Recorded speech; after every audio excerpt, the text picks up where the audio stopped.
Hello everyone, আজ আমি চলে এসেছি আমার আরেকটা নতুন ভিডিও নিয়ে। আজকে আমি শেয়ার করব একটা রেসিপি ভিডিও। অনেক দিন ধরে ভাবছিলাম এই রেসিপিটা শেয়ার করব। অ্যাকচুয়ালি চিকেন আমার একরকমভাবে খেতে ভালো লাগে না, চিকেনের একটু নতুন নতুন রেসিপি বেশ ভালো লাগে। তো অনেক দিন ধরে রেসিপিটা মানে আমার নিজে বানানোর খুব ইচ্ছা ছিল, তো তাই ভাবলাম আজকে একটু ট্রাই করি। তো এটা হচ্ছে আজকে বানাবো ধনিয়া চিকেন। তো তার আগে চিকেনটা ম্যারিনেট করে নিচ্ছি। তো আমি কী কী দিয়ে ম্যারিনেশন করলাম সেটা বলে দিই। হলুদ দিয়েছি, দই দিয়েছি, আদার বাটা দিয়েছি, আর একটু সামান্য সর্ষের তেল দিয়েছি, আর নুনটাও একটু সামান্য পরিমাণে দিয়েছি। লাস্টের দিকে একটু চেক করে তারপরে আবার দেবো। তো এটা দিয়ে আমি ম্যারিনেশনটা করে রাখছি। অ্যাকচুয়ালি হচ্ছে এই ধরনের রান্নাবান্না আমার বেশ ভালো লাগে করতে। তবে রান্না করতে ভালো লাগে, কিন্তু খেতে আমার খুব একটা ভালো লাগে না। আমি সবাইকে ট্রাই করাই, কিন্তু আমি নিজে কখনো মানে আমার নিজে রান্নাবান্না করে যে নিজে ভীষণভাবে খেতে ভালোবাসি এরকম ব্যাপার না। আমি করলাম, কাউকে দিয়ে সেটা খাওয়ালাম, বা নিজেও খাই অবশ্যই, কিন্তু আমার মনে হয় আমার রান্নাটা খেয়ে অন্য কেউ টেস্ট করে বলুক যে ভালো হয়েছে কিনা, সেটা আমার আরও বেশি ভালো লাগে। তো যাই হোক, আমি চিকেনটা ম্যারিনেশন করে নিই। তো চলো তোমরা দেখতে থাকো।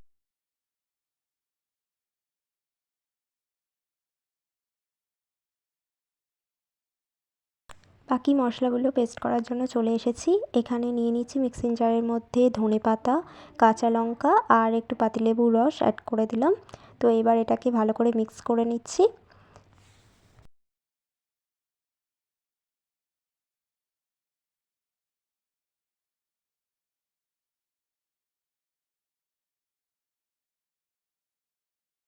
এদিকে আমার মশলা পেস্ট করা হয়ে গেছে। এখন আমি কড়াতে একটা প্যান বসিয়ে দিয়েছি। এবার এর মধ্যে সর্ষের তেল দিয়েছি, একটু গোটা জিরে দিয়েছি, আর তেজপাতা দিয়েছি, আমার সব গুলিয়ে যাচ্ছে, যাই হোক। আর এখানে পেঁয়াজ দিয়ে দিলাম। পেঁয়াজগুলো ছোটো ছোটো করে কাটলেও হয়, আমি এরকমই নর্মালি কেটেছি। যাই হোক, এটা দিয়ে এখন ভালো করে পেঁয়াজটাকে রান্না করে নিতে হবে।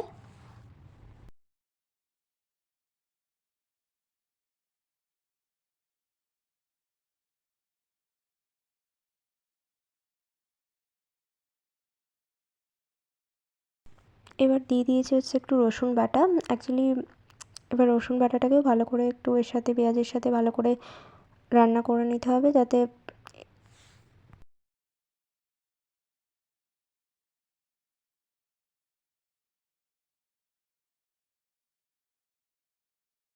তো এদিকে আমার সমস্ত পেঁয়াজ রসুন এগুলো ভাজা হয়ে গেছে। এবার আমি ম্যারিনেট করা যে চিকেনটা রেখেছিলাম সেটা দিয়ে দিলাম, দিয়ে ভালো করে এবার নাড়তে থাকবো।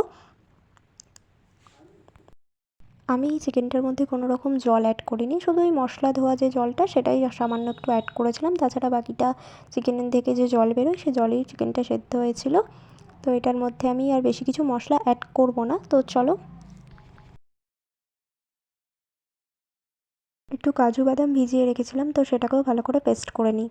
এবার কাজু বাদাম পেস্ট করা হয়ে গেছে। এবার আমি চিকেনে যে মশলাগুলো অ্যাড করছি, তো প্রথমেই ফার্স্টেই আমি অ্যাড করে দিলাম হচ্ছে জিরে গুঁড়ো, এরপর অ্যাড করব হচ্ছে ধনে গুঁড়ো, তারপর হচ্ছে সামান্য পরিমাণ নুন। আমি ফার্স্টেই যখন ম্যারিনেট করে রেখেছিলাম তখন নুন অ্যাড করেছিলাম, পরে আমি একটু চেক করে নুন দিয়েছি, আর কোনো কিছু অ্যাড করিনি। আর ধনেপাতার সাথে তো লঙ্কা বেটেই রেখেছিলাম, তো লঙ্কাটা দিয়ে দিয়েছি, কারণ আমি খুব একটা ঝাল খাই না, আমাদের বাড়িতে কেউই খুব একটা ঝাল খায় না, যার জন্য আলাদা করে লঙ্কা আমি অ্যাড করিনি।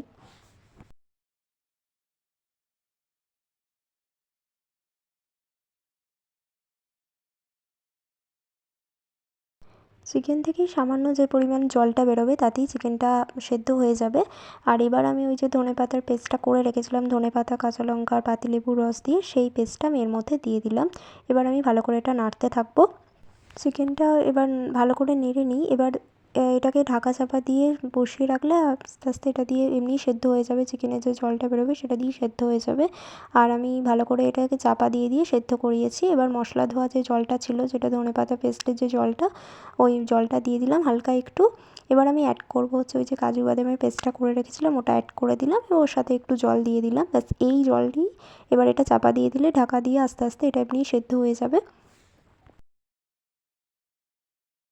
তো ফাইনালি আমার রেডি হয়ে গেল ধনিয়া চিকেন। এবার আমি এটা এটা আজকে আমার লাঞ্চ ছিল, লাঞ্চের সাথে আমি ভাতের সাথে এটা সার্ভ করে নিলাম।